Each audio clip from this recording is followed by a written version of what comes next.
kami ahli parlimen, adun, menteri besar adalah wakil rakyat yang sah yang dipilih oleh rakyat. Kami bukan penjedayah macam kamu yang ada 47 kes. Ini bukan bekas panduan yang dijatuhkan hukum meliwat orang. Sebab apa saya tak mau panggil Anwar ni pelewat? Dan saya hadir perbicaraan Anwar tiap-tiap hari perbicaraan diadakan. Saya hadir every day. So saya tahulah apa berlaku di dalam mahkamah. Biar saya cerita sikit tentang perbicaraan yang saya saksi, saya hadir di dalam mahkamah tiap-tiap hari. Ya. Nombor satu, dia ada tiga elemen di dalam indictment. Tanya mana-mana lawyer.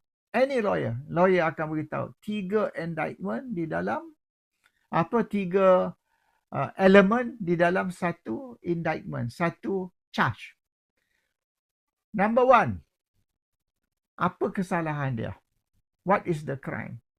Number 2, okay, di mana kesalahan itu dilakukan? Where was the crime committed? Number 3, tarikh semasa kesalahan itu dilakukan. The date of the crime. Anwar dituduh melakukan jenayah sodomi. Okey, clear. Nombor 2. Anwar dituduh melakukan jenayah sodomi di apartmen nombor sekian-sekian di Tivoli Villa di Bangsa Kuala Lumpur. Clear. Ini elemen nombor 3. Anwar dituduh melakukan jenayah sodomi di Tivoli Villa tarikh sekian-sekian. Okey. So, start perbicaraan. Bila start perbicaraan, peguam bela, lawyer Anwar beritahu hakim, charge ni cacat. Oleh kerana tarikh tu, elemen yang ketiga tadi, tarikh yang Anwar dikatakan melakukan kesalahan, bangunan tu belum bina lagi. Macam mana Anwar boleh lakukan jenayah di dalam Tivoli Villa bila Tivoli Villa tu belum bina lagi? Ups, silap. Tak apa, kita tukar tarikh. Main tukar tarikh je. Okey. So judge kata, tak apalah, tukar tarikh. Tarikh yang kedua tu, bila perbicaraan berjalan, saksi yang juga mangsa, Azizan Abu Bakar, berkata, dia diliwat semasa dia bekerja sebagai driver Wan Azizah. Semasa dia berkhidmat dengan Wan Azizah, semasa itulah dia dilewat. Tapi yang tarikh yang kedua ni, dia dah berhenti kerja. Dia dah tak kerja dah dengan Wan Azizah. So macam mana tarikh yang kedua ni boleh diguna pakai? Ups. Silap sekali lagi. Tukar tarikh sekali lagi. Dan kali ni dia tengok, okey, Tivoli Villa dibina tarikh sekian-sekian. Siap lah, siap. Dan Azizan berhenti kerja tarikh sekian-sekian. So kita akan pilih satu tarikh di antara dua tarikh ni. Tarikh bangunan dibina, tarikh Azizan berhenti kerja, kita ambil tarikh di tengah-tengah. Boleh ke macam tu? Arwah Christopher Fernando, peguam Anwar Ibrahim, tanya Azizan, Anwar lewat awak ke tidak? Azizan jawab tidak. Terkejut satu mahkamah. So saya nak tanya sekali lagi. Second time. Anwar lewat awak ke tidak? Dia kata tak. Kalau ikut undang-undang, di saat tu hakim patut tendang kes tu keluar. Dan keputusan hakim, walaupun Azizan ni pembohong, kita masih boleh terima kenyataan dia. dan Anwar didapati bersalah. So Anwar appeal, Anwar buat rayuan. Mahkamah Persekutuan yang ada 3 hakim membuat keputusan Anwar tidak bersalah. So kes tu ditendang keluar.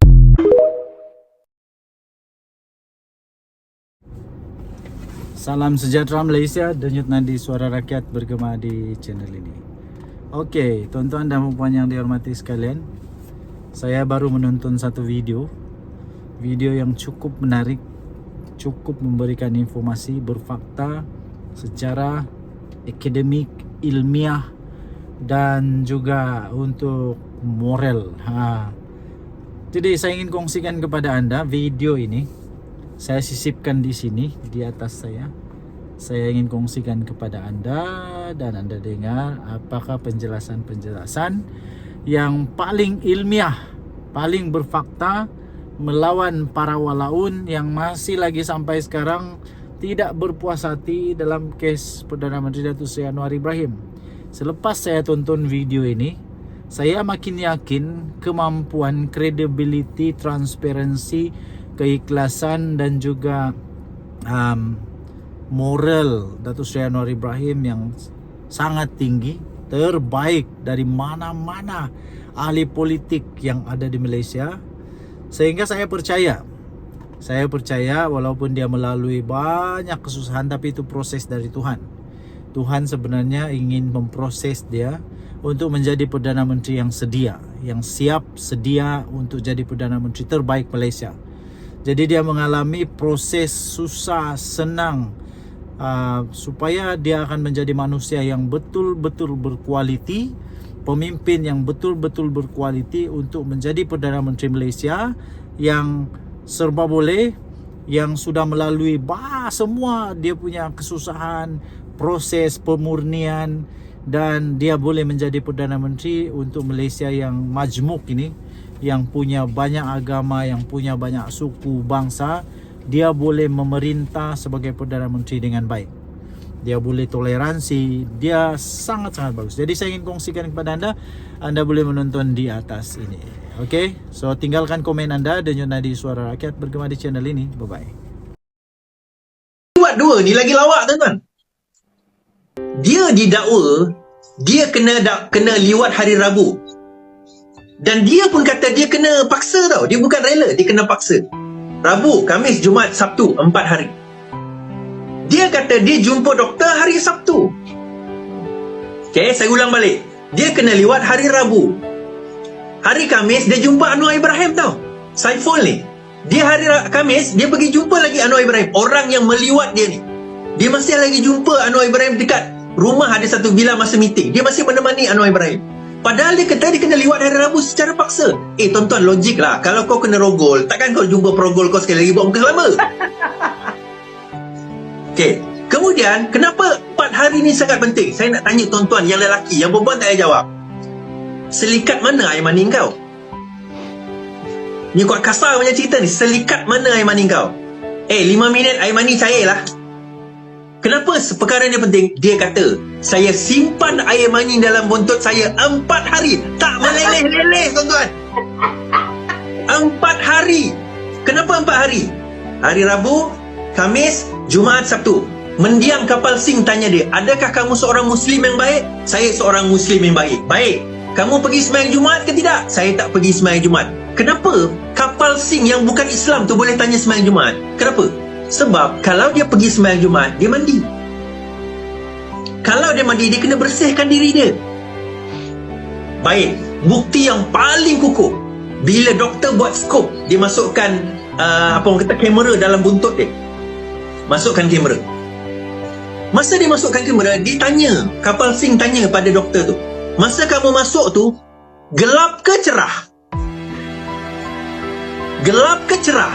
Ni baca, saya ada full judgement liwat 2 dan liwat 1. Saya ada full judgement, termasuk perbicaraan dia. Dia tanya gelap ke cerah. Doktor tu kata cerah. Kenapa cerah tuan-tuan? Biologi. Kalau kita makan sekarang, 3 hari tahi itu akan terbina dalam usus kita. Kalau masuk kamera nampak tarik-tarik tu tuan-tuan. Ni saya bahasa kotor je ni. Nampak tarik-tarik tu. So dia akan jadi gelap. Kenapa dia tanya cerah? Maksudnya dalam tempoh 3 hari dia pergi berak. Kalau dia berak, dia basuh ke tidak? Dia berak, dia basuh ke tidak? Aku tanya soalan ni. Cerah tuan-tuan. Dia disebut dalam mahkamah. Cerah. Dia berak. Dia berak, dia basuh. Kat mana datangnya DNA tu kalau dia basuh? Dan satu pakar daripada overseas dibawa dia oleh pihak pembela. Dan pakar itu kata air mani DNA hanya boleh diambil dalam tempoh 78 jam. Lepas tu dah tak boleh. Dia ada kelumpusan. Tetapi mahkamah tak nak ambil ni semua. Sebab apa? Sebab nak memastikan Anwar kena masuk jail. Saya baca judgement.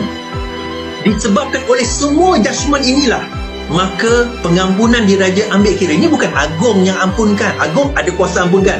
Tetapi Agong akan merujuk kepada peguam-peguam, termasuk peguam negara, berdasarkan kepada semua judgement. Dan itu merupakan mahkamah tertinggi selepas atas mahkamah persekutuan. Dan mahkamah tertinggi di pengampunan diraja mendapati bahawa tidak bersalah. Itu semua adalah menolak keputusan mahkamah persekutuan dan mengampunkan Datuk Seri Anwar Ibrahim secara penuh. Ini bukan pengampunan sebab kesian, sebab kes-kes seperti ini tuan-tuan. Okey, itu soalan. Kenapa tak persoalkan keputusan dia? Kita persoalkan. Dan telah diterima oleh mahkamah dan orang kata sewaktu Yang di-Pertuan Agong meneliti bersama dengan yang menasihati Agong ni selain peguam negara, Chief Justice tau, Ketua Hakim Negara yang baru. Cuba tuan-tuan cek apa jadi pada hakim-hakim pada zaman Najib tu. Kita nak cerita campur tangan politik di dalam badan kehakiman, zaman Mahathir dulu dah buat. Tak percaya, bacalah catatan Tun Saleh Abbas. And itulah reform yang kita nak buat supaya tidak berlaku campur tangan pihak eksekutif terhadap. So tuan-tuan, saya nak tanya tuan-tuan sekarang ni, percaya ke lagi hal liwat tu?